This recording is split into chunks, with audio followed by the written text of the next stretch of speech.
Tusome neno la Mungu la kusindikizia sadaka hizi.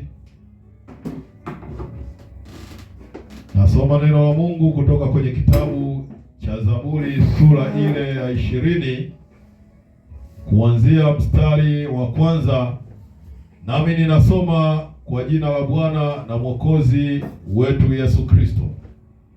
Bwana akujibu siku ya dhiki, jina la Mungu wa Yakobo likuinue, akupelekee msaada toka patakatifu pake na kukutegemeza toka Sayuni. Azikumbuke sadaka zako zote na kuzitakabali dhabihu zako, akujalie kwa kadiri ya haja ya moyo wako na kuyatimiza mashauri yako yote. Tuombe. Baba, tunakushukuru kwa ajili ya neema ambayo umetupa hata kuja tena mbele zako na sadaka hizi. Nami sasa kwa nguvu na mamlaka ya jina la Yesu na kwa damu ya Yesu Kristo wa Nazareti, ninazikomboa na kuzisafisha na kuzitakasa sadaka hizi kwa damu ya Yesu Kristo wa Nazareti, na ninazitenga sadaka hizi na maagano yote ya pesa, chuma, ulete, ufilisi na vunavuna. Baba, ninafuta serial namba za kipepo, ninafuta picha, ninafuta chapa, ishara na alama zote za kipepo ambazo zimenenwa na kufanywa kwa kupitia sadaka hizi kwa damu ya Yesu Kristo wa Nazareti. Baba, tazama yako mengi ambayo tumeyanena kwa kupitia sadaka hizi, nami ninakuomba utujalie sawasawa na haja za mioyo yetu kwa ajili ya utukufu wa jina lako, ewe mfalme wa falme. Nami ninabakisha uthamani wa sadaka hizi kwenye kiti chako cha enzi cha mbinguni kwa kanisa lako na kwa watumishi wako, e Bwana, katika jina la Yesu Kristo wa Nazareti. Amen. Haleluya. Asante Bwana Yesu.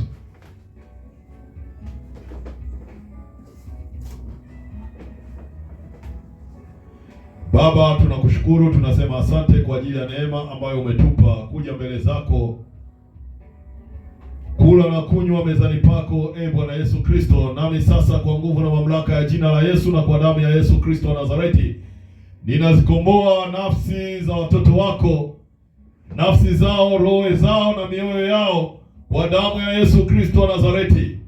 Kila eneo ambalo adui amepata uhalali kwa ajili ya kuwashikilia wasiweze kufunguliwa, wasiweze kulipokea neno lako, wasiweze kujifunza na kuwa wanafunzi, Baba, ninawalipa kwa damu ya Yesu Kristo wa Nazareti. Nami sasa ninateketeza kila nguvu ya giza, kila roho chafu ambayo imewashikilia watumishi wako na watoto wako wasifunguliwe kwa damu ya Yesu Kristo wa Nazareti. Ninaachia damu ya Yesu Kristo ipite na kuwafungua kila eneo na kila kifungo ambacho wamefungwa katika jina la Yesu Kristo wa Nazareti. Bwana Yesu, ninaomba ukafanye mioyo yao iwe udongo mzuri ili waweze kuzaa matunda 100, 160 na 130 katika jina la Yesu Kristo wa Nazareti. Bwana Yesu, ninakuomba mapenzi yako yote yatimie mahali hapa na katika maisha yao katika jina la Yesu Kristo wa Nazareti. Daudi alisema, Bwana amenena mara moja, nami nimemsikia mara mbili. Nami sasa ninakuomba Bwana Yesu, neno lako lipate kusikika mara nyingi ndani ya mioyo yao katika jina la Yesu Kristo wa Nazareti. Na kila roho mchafu, kila nguvu ya giza inayotenda kazi kwa siri mahali hapa, ninakuamuru kwa jina la Yesu Kristo wa Nazareti, paka kwa jina la Yesu Kristo wa Nazareti. Bwana Yesu, ninaachilia nguvu zako na nguvu zako zipate kutawala mahali hapa katika jina la Yesu Kristo wa Nazareti. Amen. Asante Bwana Yesu.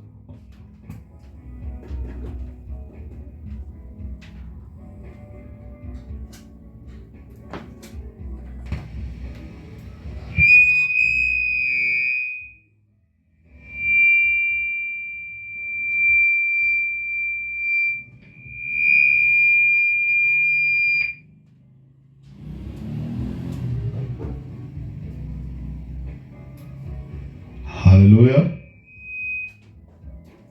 Haleluya.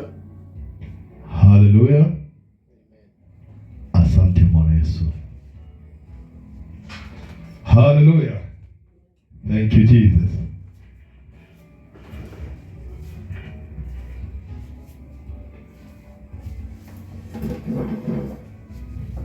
Somo letu linasema enendeni mkawafanye mataifa yote kuwa wanafunzi. Enendeni mkawafanye mataifa yote kuwa wanafunzi wangu. Enendeni mkawafanye mataifa yote kuwa wanafunzi wangu. Somo letu linatoka kwenye kile kitabu chetu cha Mathayo sura ile 28 na mstari ule wa 16. Tunaanza mstari ule wa 18, tuanzie mstari wa 18. Nami ninasoma kwa jina la Bwana na Mwokozi wetu Yesu Kristo. Yesu akaja kwao, akasema nao, akawaambia, nimepewa mamlaka yote mbinguni na duniani. Basi enendeni mkawafanye mataifa yote kuwa wanafunzi, mkiwabatiza kwa jina la Baba na Mwana na Roho Mtakatifu, na kuwafundisha kuyashika yote niliyoamuru ninyi, na tazama, mimi nipo pamoja nanyi siku zote hata ukamilifu wa dahari. Baada ya hapo tulisoma tena Mathayo sura ya 5, kwa sababu hapa ndipo kuna mambo ambayo Bwana Yesu aliyesema yakafundishwe na mitume. Pia hapa ndipo kuna utofauti kati ya wanafunzi na makutano. Mathayo sura ile ya 5 mstari ule wa kwanza, ninasoma kwa jina la Bwana na Mwokozi wetu Yesu Kristo.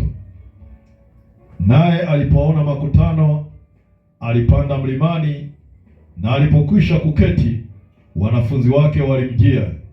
Akafumbua kinywa chake, akawafundisha akisema. Bwana Yesu asifiwe. Bwana Yesu aliagiza mitume waende ulimwenguni kote wakawafanye mataifa kuwa wanafunzi, kwa sababu Bwana Yesu anahitaji wanadamu wafanyike kuwa wanafunzi. Tena sehemu nyingine amesema,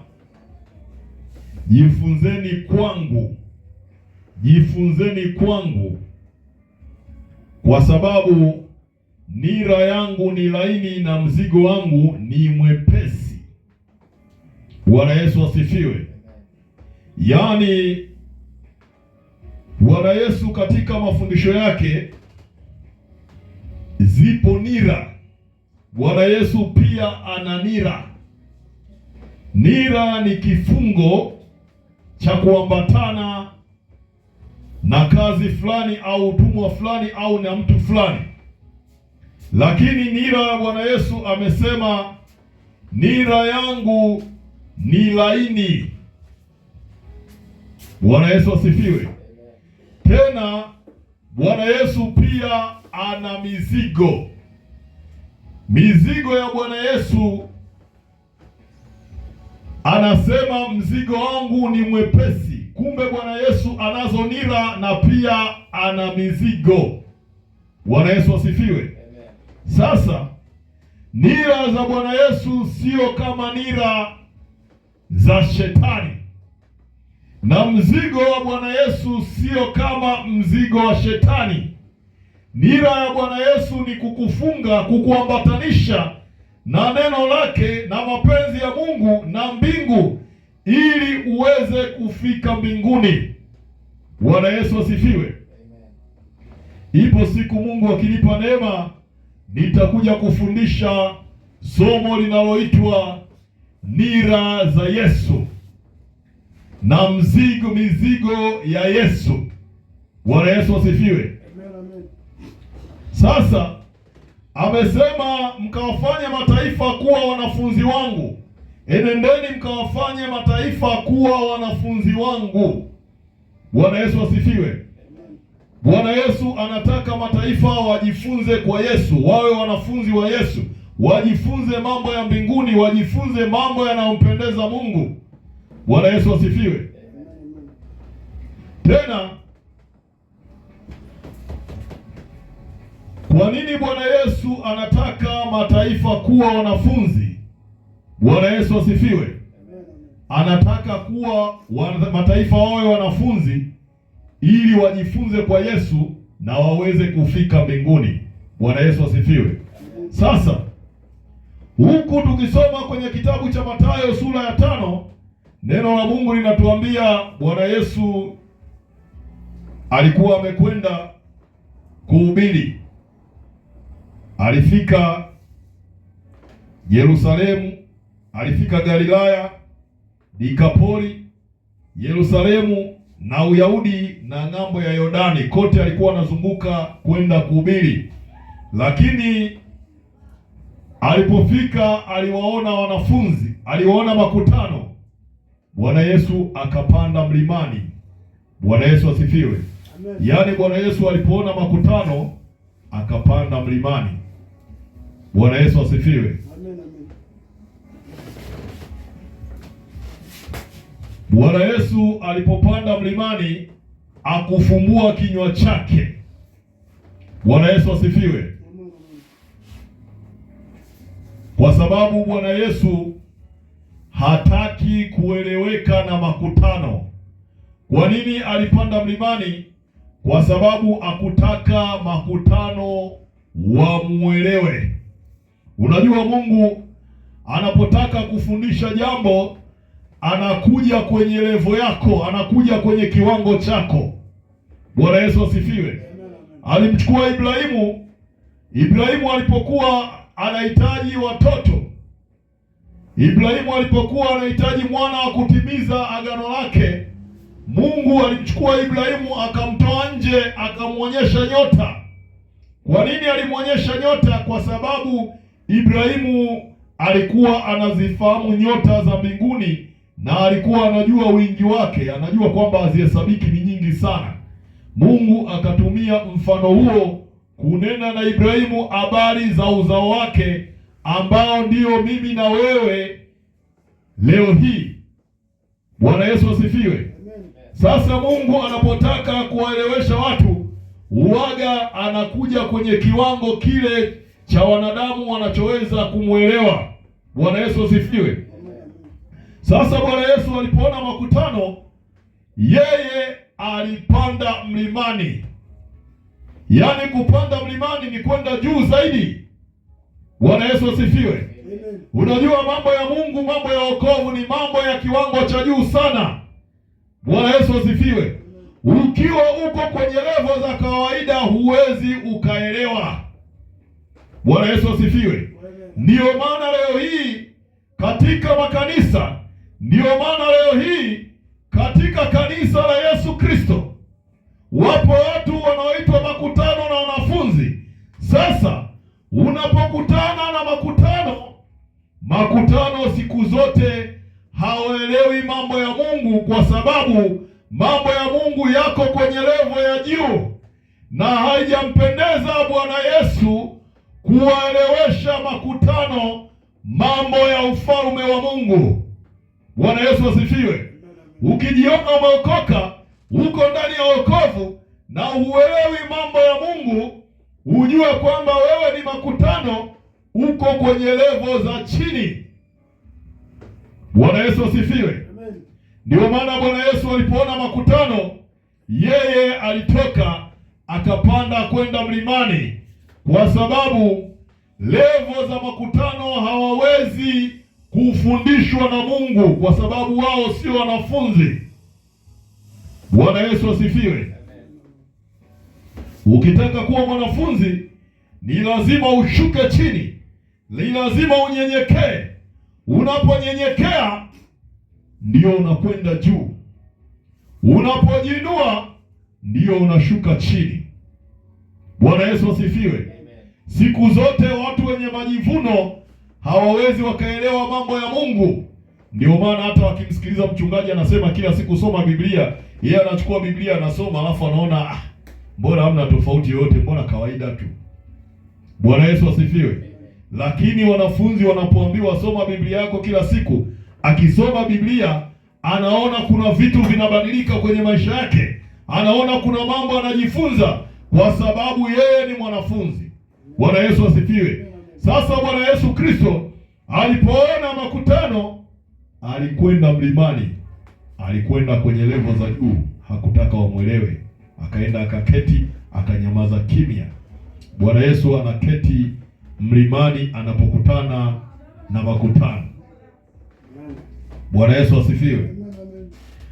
Lakini Biblia inasema wanafunzi wake walimwendea. Bwana Yesu asifiwe. Wanafunzi wake walikwenda huko mlimani, walimfuata huko mlimani. Bwana Yesu asifiwe. Kwa sababu wanafunzi, kama nilivyosemaga siku za nyuma, wanafunzi wana tabia ya kumfuata Yesu alipo. Akiwa mlimani wao wanakwenda, akiwa bondeni wao wanamfuata, akipita kwenye moto wanapita naye, akipita huku nao wanakwenda. Wanafunzi wa Yesu wanamfuata popote alipo. Wanafunzi walipomfuata kule mlimani, Bwana Yesu akafumbua kinywa chake, akaanza kuwafundisha. Bwana Yesu asifiwe.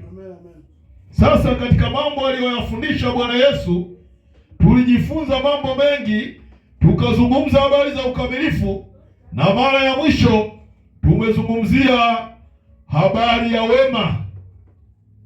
Bwana Yesu akasema, msifanye wema wenu machoni pa watu. Bwana Yesu asifiwe. Hebu twende pale tuliposoma mara ya mwisho, Mathayo sura ya 6 kuanzia mstari wa 1. Nami ninasoma kwa jina la Bwana Yesu Kristo. Amen, amen. Haleluya. Mtumishi, ulikuwepo mara ya mwisho?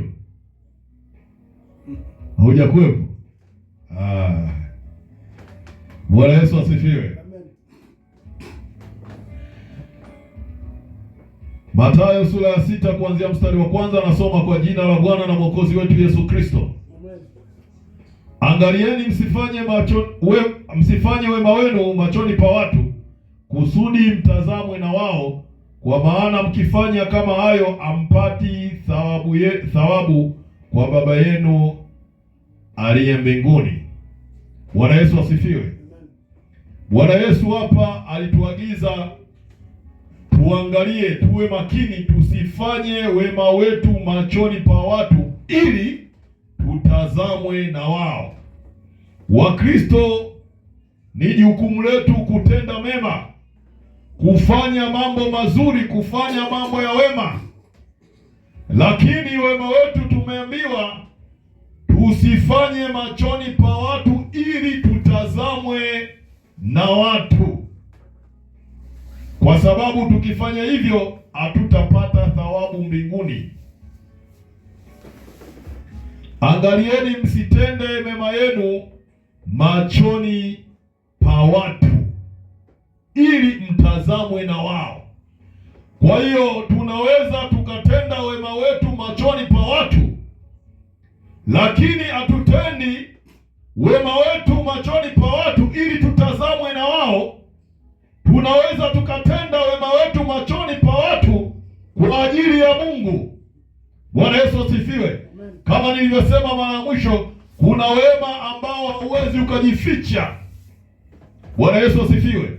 Yaani kwa mfano, mtu amepita hapa na baisikeli yake ameanguka, kwenda kumuinua, kwenda kumfuta miguu yake, kumsafisha. Bwana Yesu asifiwe. Hatuwezi tukafanya sirini jambo hilo, tunaweza tukalifanya mbele ya macho ya watu, lakini hatufanyi hivyo ili tutazamwe na watu. Tunafanya hivyo kwa sababu ni wajibu wetu sisi wa Kristo kutenda mema ili Mungu aweze kutuona, ili tuweze kupata thawabu kwa Mungu. Bwana Yesu asifiwe. Unajua swala la thawabu, watu wengi hawajui maana ya thawabu ni nini. Siku hizi kuna matangazo, unakuta wanauza vocha za simu, wanakwambia tutakupa thawabu. Wanatumia neno reward. Unapoona neno reward katika Kiingereza, maana yake ni thawabu. Wanakwambia you bought 5 rand airtime, we reward you 5 rand. Bwana Yesu asifiwe. Yaani umenunua vocha ya randi 5, tunakupa thawabu ya vocha nyingine ya randi 5. hawajui maana ya neno thawabu. Thawabu maana yake sio kilandi tano wanachokupa. Bwana Yesu asifiwe. Neno thawabu maana yake ni kujazwa. Unaposikia neno thawabu, maana yake ni kujazwa. Sio kama hizi dini zingine wanavyolitumia neno thawabu, hawajui maana ya thawabu ni nini. Unakuta mtu anakwambia, wewe bwana, ukifanya sana ibada, siku ukifa, ukienda kule mbinguni utapewa sijui wanawali 100 ambao ni mabikira, Mungu atakupa thawabu hiyo. Hawajui maana ya thawabu. Bwana Yesu asifiwe. Amen. Na unalikuta jitu na akili zake lina bidii kweli kweli, linaenda kufanya ibada mara nyingi, linakuwa linazingatia kweli kweli, linajua mimi sitaki kuwakosa wale wanawali bikira 100. Bwana Yesu asifiwe. Yaani wewe unaacha shughuli zako, uko bize na ibada, yaani ibada yako wewe kwa ajili ya kupewa mwanamke au wanawake.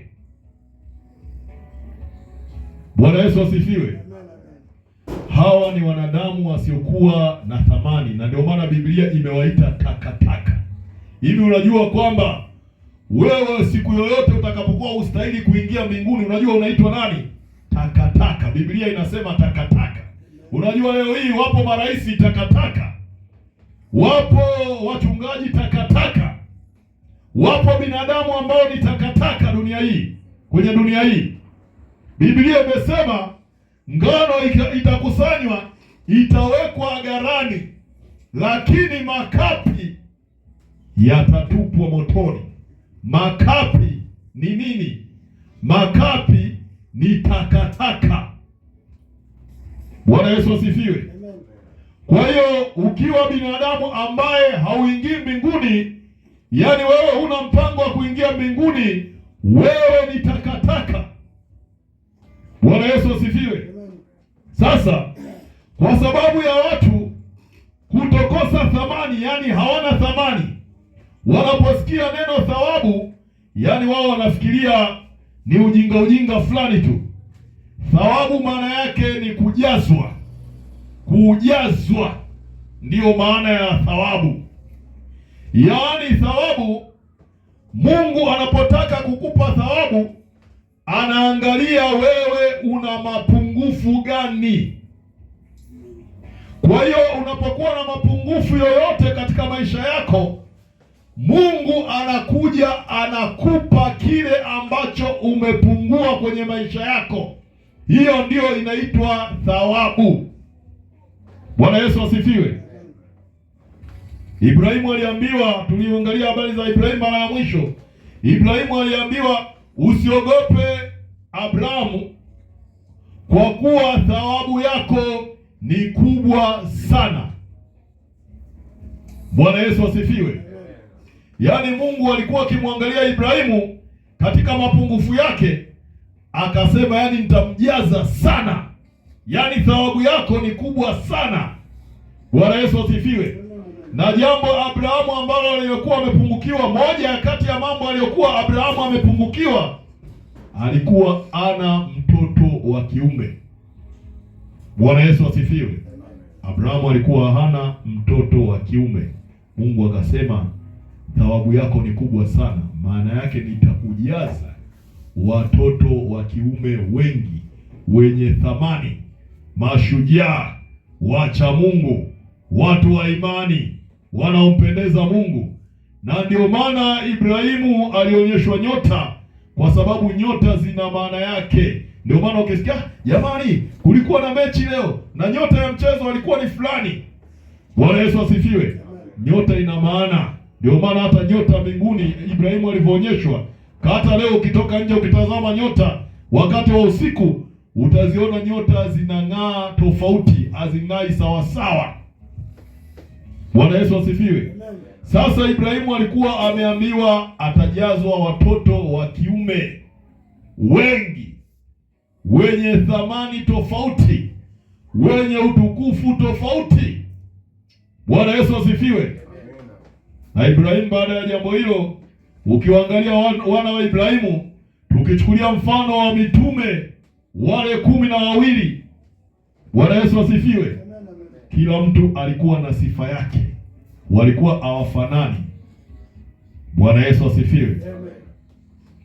Kasoro wawili tu ndio walifanana.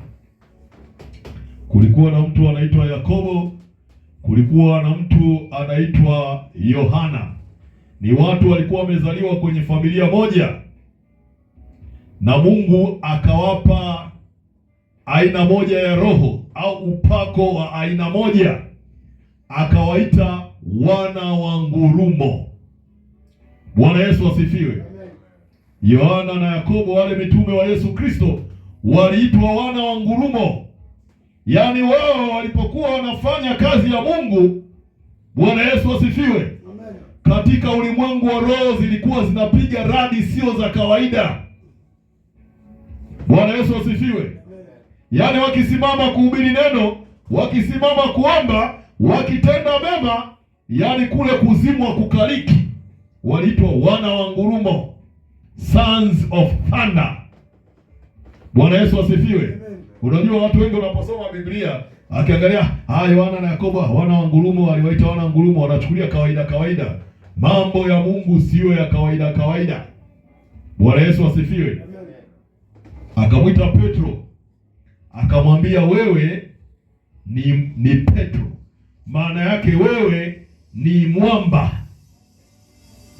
Bwana Yesu asifiwe. Petro katika ulimwengu wa roho alikuwa ni mwamba. Yaani aliitwa jina kama jina la Mungu mwenyewe, la Bwana Yesu mwenyewe. Mwamba. Si mnajua mwamba imara ni Yesu Kristo. Jina hilo mwamba, roho hiyo ya uwamba aliweka ndani ya Petro. Bwana Yesu asifiwe. Yaani katika ufalme wa giza walikuwa wakimwona Petro, wanakuwa wanamuona Yesu mwenyewe. Bwana Yesu asifiwe. Hao ndio wana wa Ibrahimu. Bwana Yesu asifiwe. Kuna mtu mmoja anaitwa Thomas, ambaye wahubiri wengi wanasema mimi sitaki kuwa kama Tomasi, sijui Tomasi alikuwa wanamuita doubting Thomas. Yaani Tomaso aliyokuwa na shaka, hakumwamini Yesu, asiyeamini. Yaani wahubiri siku hizi wakisimama sijui wanakosa habari za kuongea. Bwana Yesu asifiwe. Hawajui Thomas ni nani katika ulimwengu wa roho. Tomaso, baada ya mambo yote kutokea, Bwana Yesu mwenyewe alimwambia, hebu shika mkono wako, lete kidole, weka hapa mbavuni, uone zile alama mikononi mwangu na mbavuni, kama ulivyosema, ili usiwe asiyeamini. Bwana Yesu akasema, ngoja nikuonyeshe ili usiwe asiyeamini. Kwa hiyo Tomaso alikuwa anaamini baadaye. Kwa hiyo leo wewe kama ni mhubiri ukimwita Tomaso yule aliyekuwa aamini, Tomaso aliyekuwa ana nani, inamaanisha kwamba wewe hujajua mwisho wa Tomaso. Bwana Yesu alitatua tatizo la Tomaso alilokuwa nalo, akapata uhakika kwamba huyu ndiye yeye. Na Bwana Yesu alichokiweka ndani ya Thomas aliitwa pacha. Thomas aliitwa pacha. Pacha maana yake ni 2 kwa 1. Unaposikia leo watoto mapacha ni watoto wawili. Bwana Yesu asifiwe. Sasa Tomaso yeye katika ulimwengu wa roho, Bwana Yesu asifiwe, alikuwa anaitwa pacha. Yaani 2 kwa 1. Ukimwona Tomaso mmoja, umeona wawili ndani yake. Bwana Yesu asifiwe. Bwana Yesu asifiwe. Alipokuwa akifanya kazi yake ya utume, haleluya, mambo yalikuwa yanafanyika katika ulimwengu wa roho mawili, akiwa katika vita ya kiroho, akisema ninachinja mapepo. Bwana Yesu asifiwe. Alichinjwa mara moja, linachinjwa mara mbili. Bwana Yesu asifiwe. Tomaso. Bwana Yesu asifiwe. Sasa Ibrahimu aliambiwa uzao wako ndio utakuwa hivyo. Akaona nyota tofauti, zilikuwa zinang'aa tofauti, zilikuwa na utukufu tofauti. Mnajua bwana, sisi watu wa Mungu, sisi